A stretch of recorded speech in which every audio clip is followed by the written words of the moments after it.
প্রিয় শিক্ষার্থী বন্ধুরা, হিন্দু ধর্ম শিক্ষার আরো একটি ক্লাসে তোমাদের সবাইকে স্বাগতম। আজকে আমরা আলোচনা করব আমাদের সপ্তম অধ্যায়ের পর্ব 2 নিয়ে। এই পর্বে আমাদের আলোচনার টপিক থাকছে আমাদের সপ্তম অধ্যায়ে যে আরুণী শ্বেতকেতু সংবাদ নামে একটি উপাখ্যান দেওয়া আছে।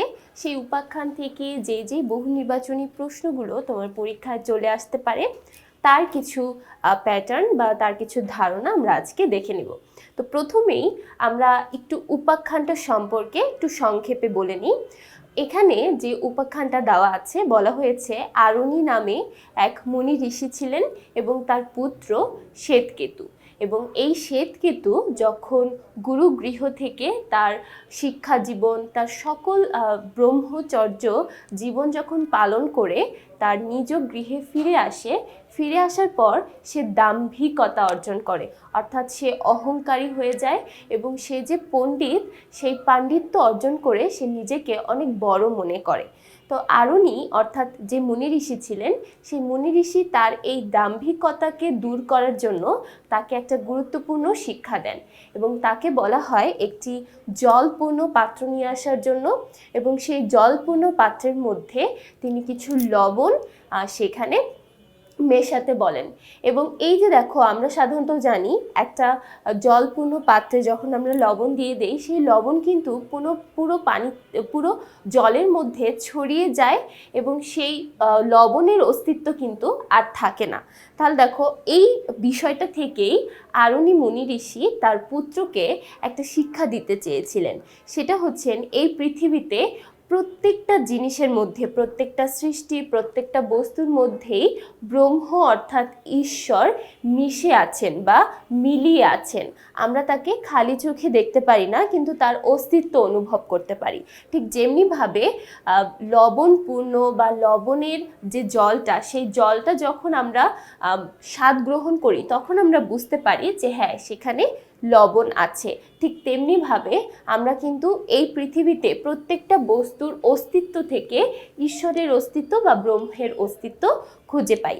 এই উপাখ্যানটা থেকে আমরা যে শিক্ষাটা গ্রহণ করতে পারি সেটা হচ্ছে জগতের প্রত্যেকটা জিনিসই ব্রহ্মময়, অর্থাৎ এই পৃথিবীতে যা যা কিছু হচ্ছে সব কিছু ব্রহ্ম বা ঈশ্বরেরই অবদান এবং ঈশ্বর প্রত্যেকটা বিষয়বস্তু, প্রত্যেকটা জীব জড় সব কিছুর মধ্যেই মিলিয়ে আছে বা বিলীন হয়ে আছে। আমরা তাকে হয়তোবা দেখতে পাই না, কিন্তু তার অস্তিত্বকে অনুভব করতে পারি। তাহলে দেখো, এই ছিল আমাদের উপাখ্যানের শিক্ষা। এখন আমরা একটু দেখব আমাদের এই উপাখ্যান থেকে আমরা কি কি বহু নির্বাচনী প্রশ্ন পরীক্ষায় পেতে পারি। তো দেখো, আজকে প্রথমেই আমরা যে প্রশ্নটা দেখতে পাচ্ছি সেটা হচ্ছে কিভাবে সকল সুবর্ণময় বস্তুকে জানা যায়। সকল সুবর্ণময় বস্তুকে জানা যায়। সুবর্ণময় বলতে বোঝানো হয়েছে যেটা স্বর্ণ দ্বারা গঠিত বা যেটা সোনার তৈরি। সেরকম সোনার তৈরি কোনো বস্তুকে আমরা কিভাবে জানতে পারি? সোনার তৈরি কোনো বস্তুকে আমরা জানতে পারি সুবর্ণ পিণ্ডকে জানার মাধ্যমে। অর্থাৎ ধরো তুমি একটা সোনার গহনা তৈরি করেছো, এখন এই সোনার গহনাটা কতটুকু খাঁটি সেটা তুমি বুঝতে পারবে যে সোনা থেকে বা যে সোনার বার থেকে সোনাটা তৈরি করা হয়েছে বা হারটা তৈরি করা হয়েছে, সেই সোনার বার বা সোনার পিণ্ড থেকে তুমি সেটাকে জানতে পারবে। অর্থাৎ সোনার বারটা বা যেখান থেকে সোনাটা বানানো হয়েছে সেটা যদি খাঁটি থাকে তাহলে তোমার হারটাও কিন্তু খাঁটি থাকবে। তাই বলা হয়েছে যে কোনো কিছুর উৎপত্তি স্থল থেকে আমরা মূলত সেই বস্তুটাকে জানতে পারি। যেমন আমরা কেমন হব সেটা কিন্তু আমাদের পরিবার থেকেই জানা যায়। আমরা আমাদের পরিবার থেকেই শিক্ষা গ্রহণ করি, তাই না? তাহলে আমাদের যে কোনো বস্তু বা যে কোনো বিষয় আমরা কিভাবে জানতে পারি? সেটার উৎপত্তি স্থল থেকে, অর্থাৎ সেটা কোথা থেকে তৈরি হচ্ছে বা কোথায় সেটা অবস্থান করছে সেটার উপর ডিপেন্ড করে কিন্তু আমরা সেই বস্তুটা সম্পর্কে জানতে পারি। তাহলে দেখো, এই প্রশ্নটা দিয়ে কিন্তু সেই কথাটাই বোঝানো হয়েছে। এখানে প্রত্যেকটা প্রশ্নেরই কোনো না কোনো বিষয়বস্তু আছে যেটা আমাদের উপাখ্যানের মধ্যে ব্যাখ্যা করা আছে। তারপর চলে যাচ্ছি পরবর্তী প্রশ্ন, 23 নং প্রশ্ন। শ্বেতকেতু কত বছর বয়সে গুরুগৃহ থেকে ফিরে আসে? শ্বেতকেতুর যখন 25 বছর বয়স হয় তখন সে গুরুগৃহ থেকে ফিরে আসে। এখানে দেখো দুইটা বিষয়, একটা হচ্ছে সে 12 বছর বয়সে গুরুগৃহে গিয়েছিল এবং বাকি 12 বছর সে সেই গুরুগৃহে ছিল। গুরুগৃহে তার পাঠদান শিক্ষাদান সম্পূর্ণটা শেষ করে সে যখন তার 25 বছর বয়স হয়েছে, অর্থাৎ প্রথমে তার বয়স ছিল 12 এবং 12 বছর বয়সের সময় সে গুরুগৃহে যায়, সেখানে টোটাল 12 বছর ছিল। থাকার পরে তাহলে দেখো 12 এবং 12 24 এবং 24 পার হয়ে যখন তার 25 বছর বয়স হয় তখন সে তার আবার নিজ গৃহে ফিরে আসে, অর্থাৎ তার বয়স যখন 25 বছর হয় সে তখন তার নিজ গৃহে ফিরে আসে। এই জন্য দেখো এখানে বলা হয়েছে শ্বেতকেতু কত বছর বয়সে, অর্থাৎ তার বয়স কত হলে সে তার বাড়ি ফিরে আসে। তার বয়স যখন 25 বছর হয়েছিল সে তখন বাড়ি ফিরে এসেছিল। এরপর চলে যাচ্ছি পরবর্তী প্রশ্ন, 24 নং প্রশ্ন। 24 নং প্রশ্নে বলছে শ্বেতকেতু কত বছর গুরুগৃহে ছিল। দেখো মাত্রই কিন্তু বলেছি শ্বেতকেতু 12 বছর গুরুগৃহে ছিল। তার বয়স যখন 12 সে তখন গুরুগৃহে গিয়েছিল এবং সেখানে সে মোট 12 বছর সেখানে অবস্থান করেছে। তাহলে গুরুগৃহে সে কত বছর ছিল? টোটাল 12 বছর ছিল।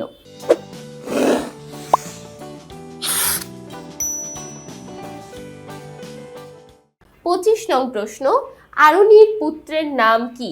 দেখো আরুণী হলেন একজন মুনি ঋষি। এখানে আমরা নামগুলো খুব ভালোভাবে খেয়াল করব। আরুণী একজন মুনি বা ঋষি, সেই মুনির পুত্রের নাম ছিল শ্বেতকেতু। সেই মুনির পুত্রের নাম ছিল শ্বেতকেতু। তাহলে আরুণীর পুত্রের নাম শ্বেতকেতু। 26 নং প্রশ্ন, শ্বেতকেতু কত বছর গুরুগৃহে ছিলেন? দেখো এটা কিন্তু আমরা মাত্রই পড়েছি, শ্বেতকেতু টোটাল 12 বছর গুরুগৃহে ছিলেন এবং যখন সে গুরুগৃহে গিয়েছিলেন তখনও তার বয়স ছিল 12। তাহলে 12 বছর বয়সে সে গিয়েছিল, বাকি 12 বছর সে সেখানেই ছিল এবং 12 বছর শেষ হওয়ার পরে 25 বছর বয়সে পা দিলে তখন সে তার নিজের গৃহে ফিরে আসে। এরপর চলে যাচ্ছি 27 নং প্রশ্ন, শ্বেতকেতু সমস্ত বেদ অধ্যয়ন করে যা হলেন, অর্থাৎ সে যখন গুরুগৃহে যায়, গুরুগৃহে গিয়ে সে তার সকল অধ্যয়ন সকল শিক্ষা সম্পন্ন করে ফেলেছে এবং এই 12 বছরেই সে তার সকল শিক্ষা সম্পন্ন করে ফেলেছে। সকল শিক্ষা সম্পন্ন করে সে যখন তার নিজের গৃহে ফিরে আসে তখন সে কেমন হয়ে উঠেছিল? তখন সে অহংকারী হয়ে উঠেছিল, অবিনীত, অর্থাৎ মানুষের কাছে সে বিনীত নয়, মানুষের কাছে সে নরম নয়, সে খুবই রুক্ষ হয়ে উঠেছিল এবং সে পণ্ডিত হয়ে উঠেছিল। হ্যাঁ, পণ্ডিত হয়ে উঠেছিল জ্ঞান অর্জন করার জন্য, কিন্তু পাশাপাশি এই পাণ্ডিত্যের জন্য সে নিজেকে অহংকারী মনে করতেন, মানে নিজেকেই সে সেরা মনে করতেন, অর্থাৎ তার মধ্যে অহংকার ভাব ছিল এবং সে অবিনীত অর্থাৎ রুক্ষ বা কঠোর হয়ে উঠেছিলেন। কারো কাছে সে বিনীত বা মাথা নত করার মতো ছিলেন না। সাধারণত যারা অহংকারী হয়ে ওঠে তারা নিজেদেরকে অনেক বড় মনে করে, নিজেদের মধ্যে দম্ভ তৈরি হয়, তাই সে অবিনীত হয়ে ওঠে। তাহলে দেখো সে কিন্তু প্রত্যেকটাই হয়েছিল। তাহলে এখানে অ্যান্সার কি হবে? অহংকারী, অবিনীত এবং পণ্ডিত। তারপর চলে যাচ্ছি 28 নং প্রশ্ন, আরুণী ঋষির পুত্রের নাম কি? আমরা কিন্তু এটা অলরেডি পড়ে ফেলেছি এবং দেখো এই সেম প্যাটার্নের প্রশ্ন বা সেম অ্যান্সারের প্রশ্ন কিন্তু বিভিন্ন রকমভাবে চলে আসতে পারে। কোয়েশ্চেনও প্রায় সেম, আবার উত্তরও প্রায় সেম, কিন্তু প্রশ্নের প্যাটার্ন এবং আমাদের এই যে অ্যান্সারের ধরন এগুলো একটু চেঞ্জ হয়ে আসতে পারে। দেখো আবার এটা কিন্তু এভাবেও আসতে পারে। এই বানানটা আমরা একটু খেয়াল রাখবো, এই বানানটাই কিন্তু বিভিন্নভাবে লিখে দেওয়া থাকতে পারে। তো আমাদের একদম অ্যাকচুয়াল বানানটাই কিন্তু আইডেন্টিফাই করতে হবে। তাহলে দেখো আরুণী ঋষির পুত্রের নাম ছিল শ্বেতকেতু। এরপরে 29 নং প্রশ্ন, শ্বেতকেতুর পিতার নাম কি? দেখো মাত্র আমি যে কথাটা বললাম, আমাদের বানানটা খুব ভালোভাবে খেয়াল রাখতে হবে। এবং দেখো আরুণী, শ্বেতকেতুর পিতার নাম আরুণী আমরা জানি, এবং আরুণী বানানটা যদি আমরা একটু খেয়াল করি, বানানটা হবে কি এভাবে, অবশ্যই অরুণী নয়, আরুণী অর্থাৎ যেটাতে আমরা দন্ত ন ইউজ করছি সেটাও কিন্তু নয়। বানানটা এখানে খুবই গুরুত্বপূর্ণ। তাহলে এখানে শ্বেতকেতুর পিতার নাম আরুণী। 30 নং প্রশ্ন, ঋষি আরুনি কত বছর বয়সে শ্বেতকেতুকে ব্রহ্মচর্য আশ্রমে প্রেরণ করে? একদম শুরুতেই আমি বলেছি শ্বেতকেতুর বয়স যখন 12 বছর হয় তখন তাকে গুরুগৃহে প্রেরণ করা হয় বা তখন তাকে গুরুগৃহে পাঠানো হয়। তাহলে অ্যান্সার হবে 12 বছর। এরপর চলে যাচ্ছি, দেখো 31 নং প্রশ্ন। 31 নং প্রশ্নে বলা হয়েছে আরুনি শ্বেতকেতু সংবাদ। এই যে আমরা এতক্ষণ যে উপাখ্যানটা নিয়ে পড়ছি বা এতক্ষণ উপাখ্যানটা নিয়ে যে বহু নির্বাচনী প্রশ্নগুলো অ্যান্সার করলাম, এখন বলা হয়েছে যে আরুনি শ্বেতকেতু সংবাদ, এখান থেকে আমরা কি শিক্ষা গ্রহণ করতে পারি।